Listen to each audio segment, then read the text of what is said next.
Have you ever felt that strange sense of restlessness?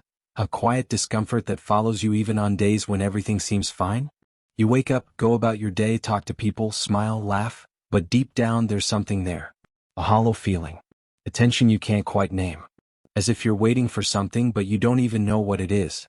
That subtle unease, without a name, shape, or clear reason, is far more common than you might think.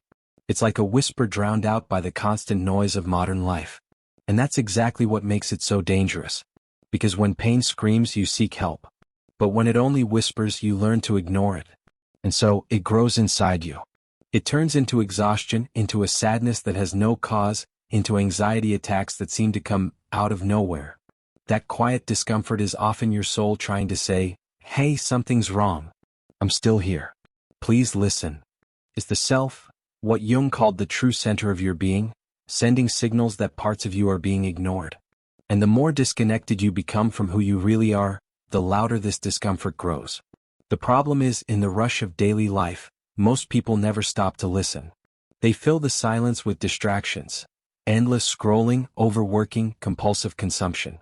But deep down that discomfort remains. Waiting to be seen. Waiting to be heard. The question is, will you keep ignoring it? Or are you finally ready to hear what your silence has been trying to tell you? Since we were kids, we've been told that if we're good, everything will work out. That if we're kind, polite, obedient, life will reward us. But this might be one of the biggest lies you were ever told. Because being good, in the way you were taught, often means betraying yourself. It means swallowing your anger. Smiling when you're breaking inside.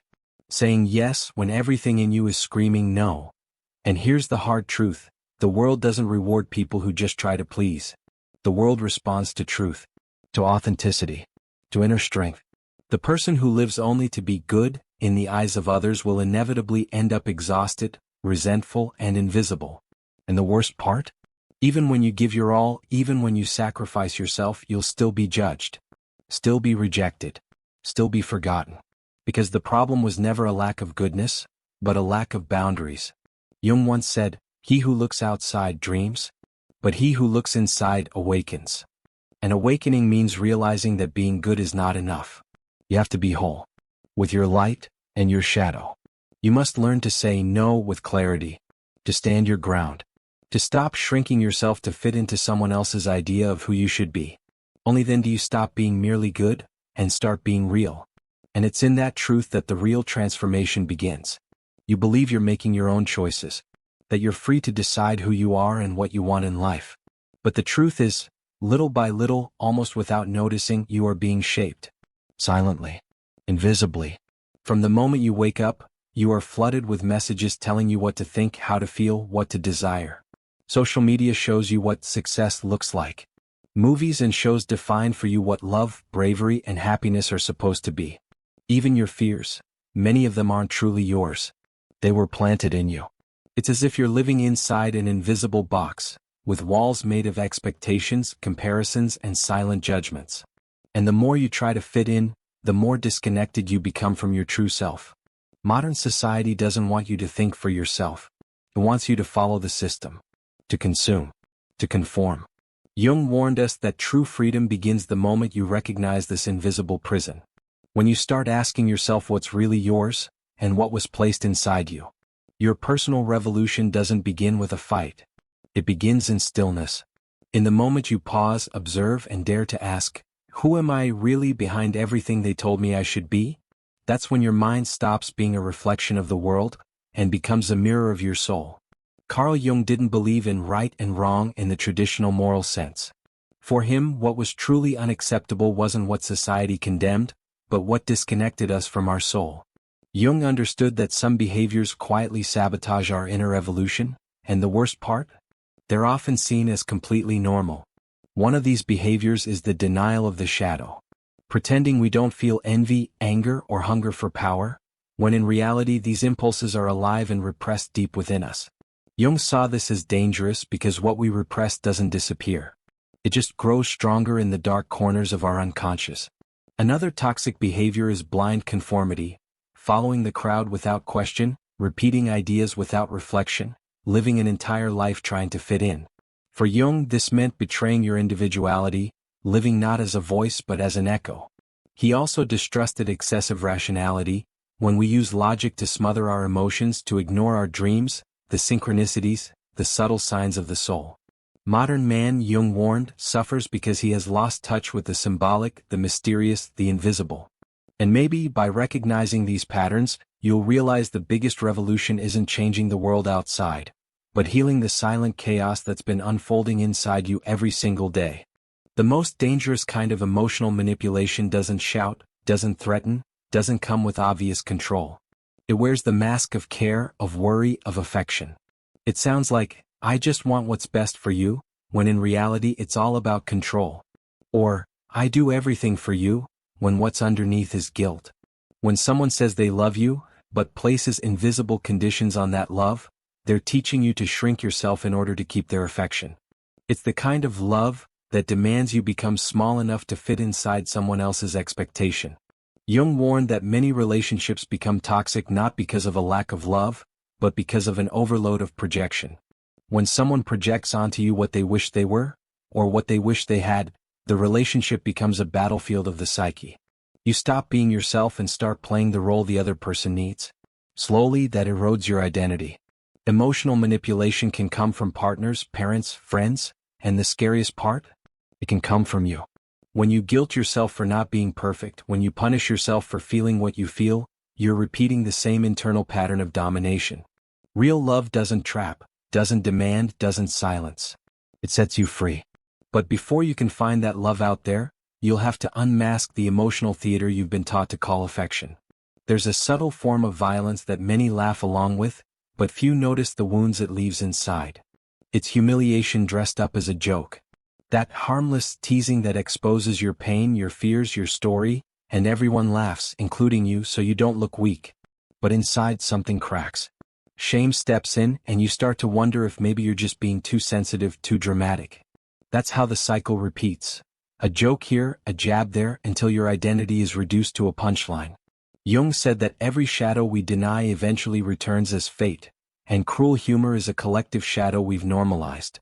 When mockery comes from someone you love, it cuts even deeper. The laughter becomes a weapon. The bond becomes a minefield. Smiling humiliation is a subtle form of social control. It teaches you to shrink, to self-correct, to avoid being the joke. But deep down it reveals more about the one doing the mocking. Because laughing at others is often a way to run from one's own pain. True strength isn't found in making someone else feel small, it's found in the courage to listen to what that laughter is trying to hide. Imagine being trapped in a maze and every time you try to find the exit, someone moves it, then tells you it's your fault you're lost. That's what gaslighting feels like. It's a form of psychological manipulation that is silent, corrosive, and deeply confusing. It begins quietly. You bring up something that happened and the response is, "That never happened," or, "You're overreacting." Slowly you start to doubt yourself. Am I going crazy? And that's exactly what the manipulator wants. This war doesn't involve shouting or slam doors, but it leaves deep scars. Jung would say that when your reality is constantly denied, you're forced to abandon pieces of yourself, and that disconnects you from your own soul. Gaslighting steals your sense of truth, leaves you vulnerable, dependent, and lost, until you can't even remember who you were before the war began. And the scariest part? It often comes from those you trust the most. People who say they love you but use that love as a battlefield for control. The healing begins the moment you allow yourself to trust what you feel again. Because no one can steal your truth, if you have the courage to face it. Systematic emotional invalidation feels like living in an environment where every time you express your feelings, someone erases them, as if they were system errors. Phrases like, "That's nothing," "You're overreacting," or, "It wasn't a big deal," may seem harmless, but when repeated over time they silence your soul. This isn't about isolated incidents, it's a continuous pattern that constantly disqualifies your internal experiences. Gradually, you start doubting the legitimacy of your own emotions. Anger feels like an overreaction. Sadness seems like drama. Joy feels inappropriate. Without realizing it, you begin to shape yourself to be accepted, suppressing what you feel and presenting only what others approve of. Jung believed that what is repressed in the conscious mind strengthens in the unconscious. In other words, everything you deny within yourself returns with greater force. sometimes as anxiety, depression, or even physical symptoms. Systematic emotional invalidation doesn't erase emotions. It merely pushes them under the mental rug, where they ferment until they explode. The first step to breaking this cycle is reclaiming your right to feel. Because feeling, no matter how uncomfortable, is a sign of life. And no one can truly live while being emotionally anesthetized. The silent treatment is one of the most subtle and cruel forms of emotional punishment. When someone chooses to ignore you as a means of control, they're wielding contempt as a silent yet powerful weapon. This behavior doesn't involve shouting, slamming doors, or insults. It simply vanishes. They exclude you emotionally, withdraw their presence, their listening, their gaze. What remains is a void that loudly declares, "You're not even worth my attention."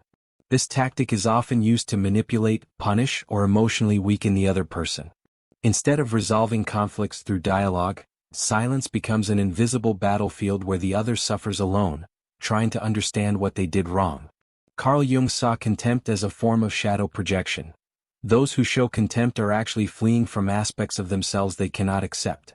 Punitive silence, when repeated, breeds confusion, anxiety, and a sense of abandonment. The victim starts walking on eggshells, trying to please, to decipher, to be good enough, to once again earn a minimal gesture of acknowledgement. The most dangerous aspect is that this cycle can persist for years, disguised as coldness or emotional distance, when in reality, it's psychological abuse. Recognizing the punishment of silence is the first step toward refusing to live in a relationship where communication is used as a tool of torture. Because when silence becomes punishment, love has already turned into imprisonment. There's a dangerous trap hidden behind many gestures that at first glance seem admirable. When you always say yes, even when you want to say no, when you put yourself last for the sake of peace, when you swallow everything to avoid conflict, that's not maturity, nor kindness, nor extreme empathy. That's self-abandonment disguised as virtue. And it's precisely this disguise that makes it so hard to identify. Society applauds those who erase themselves for others. You're labeled altruistic, strong, generous.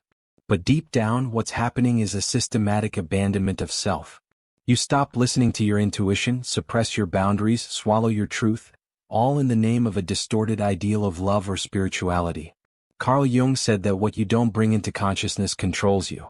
When you live in a pattern where you constantly prioritize others to avoid rejection or maintain an image of being a good person, you're being controlled, not by them, but by an internal wound that learned love must be earned through sacrifice. The consequences are devastating. Chronic resentment, emotional exhaustion, and a life that never feels like your own. You don't feel alive, just needed. And gradually you forget who you truly are. Self-abandonment is a prison with golden bars, beautiful on the outside, unbearable on the inside. Liberation begins with a courageous act, choosing yourself. Not out of selfishness but out of respect. Because no one can give you what you don't allow yourself to receive. There's a price many people are silently paying, a high, painful price, invisible to outsiders. It's contempt disguised as companionship. Subtle rejection wrapped in the bonds of family, relationship, or old friendship. When someone belittles you, silences you, ignores your emotions, makes jokes at your expense, or simply treats you as disposable, and yet you remain trying to please, to earn a place, to belong, what's happening isn't love, it's emotional submission. Carl Jung warned that the need to belong can blind us to humiliation. This dynamic creates a pattern. You accept crumbs because, on some unconscious level, you believe that's all you deserve. The fear of being alone screams louder than the desire to be respected. In this imbalance, you start negotiating your dignity. You tolerate cruel comments as if they're normal, accept cold gestures as just their way, and convince yourself the problem is you, that you're too sensitive, too dramatic, too needy. You're not. The problem is that you've learned to confuse affection with approval and presence with acceptance. Belonging should never cost you your self-esteem. When the price of being with someone is the silence of your soul, solitude becomes an act of self-love. Because sometimes walking away isn't giving up on someone, it's finally choosing not to give up on yourself.